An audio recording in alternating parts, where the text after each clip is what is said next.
महाराष्ट्रात एक असं धरण आहे ज्याची भिंत जवळजवळ 11 किलोमीटर लांब आहे आणि एका धरणाला तर तब्बल 41 दरवाजे आहेत. पण ही धरणं नक्की कोणती आहेत? तर आज आपण व्हिडिओमध्ये महाराष्ट्रातील टॉप 10 सर्वात मोठी धरणं पाहणार आहोत, ज्यांच्यावर आपली शेती, वीज आणि पिण्याचं पाणी अवलंबून आहे. या यादीतला नंबर 1 पाहून तर तुम्ही थक्कच व्हाल. पण त्याआधी धरणांचं मोजमाप कसं केलं जातं हे पाहूयात. मित्रांनो, महाराष्ट्रात अनेक लहान मोठी धरणं आहेत. आता ही धरणं कशी मोजायची? तर कोणतंही धरण लहान किंवा मोठं हे त्याच्या दिसण्यावरून नाही, तर ते किती पाणी साठवू शकतं या क्षमतेवर ठरतं. एखादं धरण जितकं जास्त पाणी साठवतं तितकं ते मोठं मानलं जातं. हा पाण्याचा साठा TMC मध्ये मोजला जातो. आता TMC म्हणजे नक्की काय? तर TMC म्हणजे 1000 मिलियन क्युबिक फूट. सोप्या भाषेत सांगायचं तर 1 TMC म्हणजे साधारण 2861 कोटी लिटर पाणी. या क्षमतेवरून आपण आजची ही टॉप 10 ची यादी बनवली आहे. चला तर मग सुरुवात करूया. आपल्या यादीची सुरुवात होते कोल्हापूरच्या राधानगरी तालुक्यातील दूधगंगा म्हणजेच कळंबावाडी धरणाने. 1983 साली पूर्ण झालेले हे धरण कोल्हापूर आणि कर्नाटकाच्या सीमेवर आहे. याची पाणी साठवण क्षमता 25.4 TMC इतकी आहे. या धरणाला पाण्याचा विसर्ग करण्यासाठी 3 मोठे वक्राकार दरवाजे आहेत. या धरणाची लांबी 1280 मीटर आहे आणि उंची साधारण 73 मीटर आहे. हे धरण फक्त सिंचनासाठीच नाही तर वीज निर्मितीसाठी सुद्धा वापरलं जातं. हे धरण नुसतं पाणीच देत नाही तर कोल्हापूरच्या ऊस शेतीला आणि गूळ उद्योगाला यानेच तारलं आहे. निसर्गाच्या कुशीत वसलेलं हे धरण पर्यटनासाठी सुद्धा एक हॉटस्पॉट आहे. 9व्या क्रमांकावर आहे अहिल्यानगर जिल्ह्यातील मुळा धरण. याच्या जलाशयाला ज्ञानेश्वर सागर असं म्हणतात. हे धरण राहुरी तालुक्यात असून 1972च्या दुष्काळानंतर या भागाचं नशीब बदलण्यासाठी हे खूप महत्त्वाचं ठरलं. याची साठवण क्षमता 26 TMC आहे. याची लांबी जवळपास 2.8 किलोमीटर आहे. हे एक मातीचं धरण असलं तरी याला पाण्याचा निचरा करण्यासाठी 11 दरवाजे बसवण्यात आले आहेत. अहिल्यानगर सारख्या कमी पावसाच्या जिल्ह्यात हे धरण म्हणजे शेतकऱ्यांसाठी वरदानच आहे. महात्मा फुले कृषी विद्यापीठ आणि MIDCला पाणी पुरवठा करण्याचं काम हेच धरण करतं. इथल्या 11 दरवाजांमधून जेव्हा पाणी सोडलं जातं तेव्हा ते दृश्य पाहण्यासारखं असतं. आता जाऊया विदर्भात. 8व्या नंबरवर आहे अमरावती जिल्ह्याची तहान भागवणारं अप्पर वर्धा धरण. याला नळ दमयंती सागर किंवा सिंबोरा धरण म्हणूनही ओळखतात.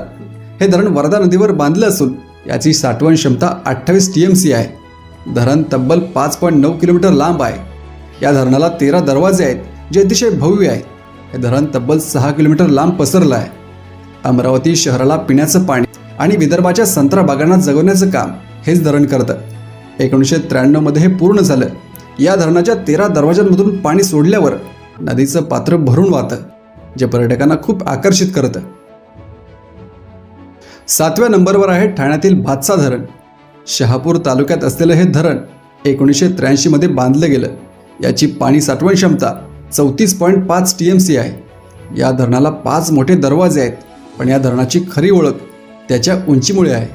याची उंची तब्बल 88.5 मीटर आहे, जे याला महाराष्ट्रातील उंच धरणांपैकी एक बनवतं. याची लांबी 959 मीटर आहे. मुंबईला होणाऱ्या पाणी पुरवठ्याचा अर्धा वाटा याच धरणात आहे. याशिवाय इथे 15 मेगावॉट वीज निर्मिती सुद्धा केली जाते. आजूबाजूला घनदाट जंगल आणि डोंगर असल्याने पावसाळ्यात हा परिसर एखाद्या हिल स्टेशनसारखा सुंदर दिसतो. 6व्या नंबरवर आहे विदर्भाचा नॅशनल प्रोजेक्ट म्हणजेच गोसीखुर्द धरण. भंडारा जिल्ह्यातील वैनगंगा नदीवर हे धरण आहे. या प्रकल्पाची व्याप्ती प्रचंड आहे. याची साठवण क्षमता 40.50 TMC आहे. या धरणाचं वैशिष्ट्य म्हणजे याला तब्बल 33 दरवाजे आहेत, कारण वैनगंगा नदीचं पात्र खूप रुंद आहे. पण मित्रांनो, तुम्हाला थक्क करणारी गोष्ट म्हणजे या धरणाची लांबी. हे धरण तब्बल 11.35 किलोमीटर लांब आहे. हे धरण पूर्ण व्हायला अनेक वर्ष लागली, पण आता यामुळे भंडारा, नागपूर आणि चंद्रपूर जिल्ह्यातील तांदूळ शेतीला खूप मोठा फायदा झाला आहे. याच्या 33 दरवाजांमधून पाणी पडतानाचा आवाज अक्षरशः धडकी भरवतो. 5व्या क्रमांकावर आहे यवतमाळ आणि हिंगोली जिल्ह्याच्या सीमेवर असलेलं इसापूर धरण. हे पैनगंगा नदीवर बांधलेलं मातीचं धरण आहे. 1982 मध्ये पूर्ण झालेल्या धरणाची क्षमता 44 TMC इतकी आहे. या धरणाला सुरक्षेसाठी 17 दरवाजे बसवण्यात आले आहेत. याची लांबी तब्बल 4.1 किलोमीटर आहे आणि उंची 57 मीटर आहे. या धरणाचं एक वेगळं वैशिष्ट्य म्हणजे हे मातीचं धरण असूनही याची सुरक्षा आणि बांधकाम अत्यंत मजबूत आहे. मराठवाडा आणि विदर्भ या दोन्ही भागांना जोडणारा हा महत्त्वाचा दुवा आहे. पुसद, कळमनुरी यांसारख्या शहरांची ताण हे धरण भागवतं. याचे 17 दरवाजे जेव्हा उघडतात तेव्हा पैनगंगा नदीला अक्षरशः पूर येतो. चौथ्या नंबरवर आहे नागपूर जिल्ह्यातील रामटेक जवळचं तोतला ढोह धरण. हे धरण पेंच नदीवर असून ते पेंच नॅशनल पार्कच्या अगदी मधोमध आहे. त्यामुळे ते वाघ आणि वन्यजीव दिसणं सामान्य आहे. याला मेघदूत जलाशय म्हणतात. याची क्षमता 44 TMC आहे आणि याला 14 दरवाजे आहेत. हे धरण 1989 मध्ये पूर्ण झालं. याची उंची 74.5 मीटर आहे. हे धरण मध्य प्रदेश आणि महाराष्ट्र या 2 राज्यांचा संयुक्त प्रकल्प आहे. याचं पाणी नागपूर शहराला आणि तिथल्या थर्मल वॉटर प्लांट्सला वीज निर्मितीसाठी वापरलं जातं. जंगलाच्या आत असल्याने इथे कडक सुरक्षा असते, पण याचे 14 दरवाजे उघडले की पाण्याचा प्रचंड वेग पाहण्यासारखा असतो. तिसऱ्या नंबरला आहे मराठवाड्याचा महासागर जायकवाडी धरण. संभाजीनगरच्या पैठणमध्ये गोदावरी नदीवर असलेले हे धरण आशियातील सर्वात मोठ्या मातीच्या धरणांपैकी एक आहे. याची साठवण क्षमता 102 TMC आहे. याची लांबी 10 किलोमीटर आहे आणि उंची 41 मीटर आहे. जायकवाडी धरणामुळे संभाजीनगर आणि जालना या शहरांना पाणी मिळतं. तसंच मराठवाड्याच्या दुष्काळी भागातील शेतीला पाणी पुरवलं जातं. हे धरण जेव्हा भरतं तेव्हा ते एखाद्या समुद्रासारखं दिसतं, म्हणून याला नाथसागर म्हणतात. 1976 साली हे पूर्ण झालं. याच्या 27 दरवाजांमधून एकाच वेळी पाणी सोडल्यावर गोदावरी नदी रौद्ररूप धारण करते. हे धरण म्हणजे मराठवाड्याच्या अस्तित्वाची लढाई जिंकणारं मुख्य शस्त्र आहे. दुसऱ्या नंबरवर आहे महाराष्ट्राची भाग्यरेषा असलेलं सातारा जिल्ह्यातील कोयना धरण.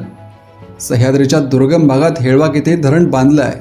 याची क्षमता 105 TMC आहे आणि याची उंची तब्बल 103 मीटर आहे, म्हणजे सुमारे 30-35 मजली इमारती एवढी उंच भिंत.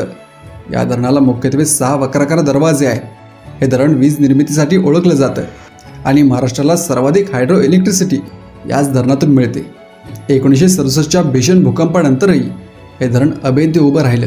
याचं पाणी बोगद्यामधून कोकणात वळून वीज तयार केली जाते. पावसाळ्यात या 6 दरवाज्यातून जेव्हा पाणी वेगाने खाली पडतं तेव्हा ते दृश्य अंगावर काटा आणणारं असतं. आणि आता नंबर 1, महाराष्ट्रातील साठवण क्षमतेने सर्वात मोठं असलेलं धरण म्हणजे उजनी धरण. सोलापूर जिल्ह्यातील भीमा नदीवर हे धरण आहे. याला यशवंत सागर म्हणतात. अनेकदा लोकांना वाटतं की कोयना सर्वात मोठा आहे, पण ग्रॉस स्टोरेजचा विचार केला तर उजनीचा नंबर पहिला लागतो. याची एकूण साठवण क्षमता तब्बल 117 TMC आहे. या धरणाचं एक वैशिष्ट्य म्हणजे यात डेड स्टोरेज खूप जास्त आहे, तरी एकूण पाणीसाठा अफाट आहे. आणि सर्वात भारी गोष्ट म्हणजे या धरणाला तब्बल 41 दरवाजे आहेत. 41 दरवाजे असलेलं हे एक अवाढव्य धरण आहे.